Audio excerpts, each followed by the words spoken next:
अगर आप 10th class के स्टूडेंट हो तो आपको पता ही होगा कि प्रोबेबिलिटी का क्वेश्चन एक ऐसा क्वेश्चन है जो 100% आपके एग्जाम में आना ही आना है। तो देखिए कैसे इस क्वेश्चन को हम सॉल्व करेंगे ताकि आप एग्जाम में इस क्वेश्चन को अटेम्प्ट कर सको।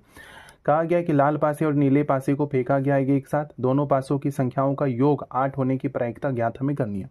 नहीं समझ में आया कुछ भी, डोंट वरी, अभी देखो समझते हैं। सबसे पहली चीज़, एक पासे में जो टोटल फेसिस होते हैं वो कितने होते हैं? 6 होते हैं, ठीक है।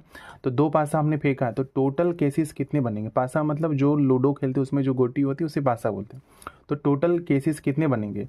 तो वो कैसे निकालोगे? टोटल कितने फेसिस होते हैं? 6, वो हमने लिखा। कितनी पासे को फेंका? 2 पासे को फेंका तो उसका पावर 2 कर दिया। 6 का स्क्वायर कितना हुआ? 36। क्लियर।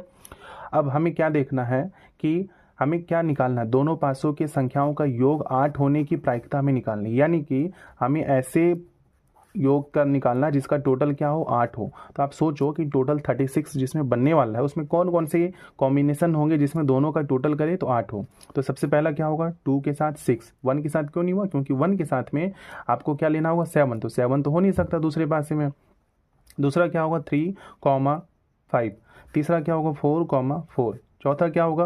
5,3। उसके बाद क्या होगा? 6,2। तो आप देखो कि टोटल कितने केसेस बन रहे हैं जिसकी प्रायिकता में निकालनी है। 1 2 3 4 5। तो टोटल कितने बन रहे हैं? 5 केसेस बन रहे हैं। तो आप ध्यान रखो कि हमें जो निकालनी है वो क्या निकालनी है? प्रायिकता निकालनी है। एक सिंपल सा फॉर्मूला क्या है कि सबसे पहले तो आप क्या लिखोगे? अनुकूल परिणाम बटे में संभावित परिणाम, ठीक है। कैसे इसको सॉल्व करना देखो अभी सीखते हैं।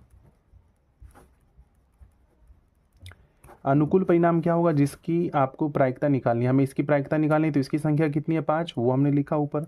अपॉन संभावित परिणाम यानी कि टोटल कितने केसेस है? 36, वो लिखा 36। तो आपका जो आंसर इस क्वेश्चन का होने वाला वो क्या होगा? 5/36। आई होप ये क्वेश्चन क्लियर हो चुका होगा। Thank you so much. बने रहिए इसी तरीके के इंपॉर्टेंट सवालों के लिए जेके कॉन्सेप्ट क्लासेस पर।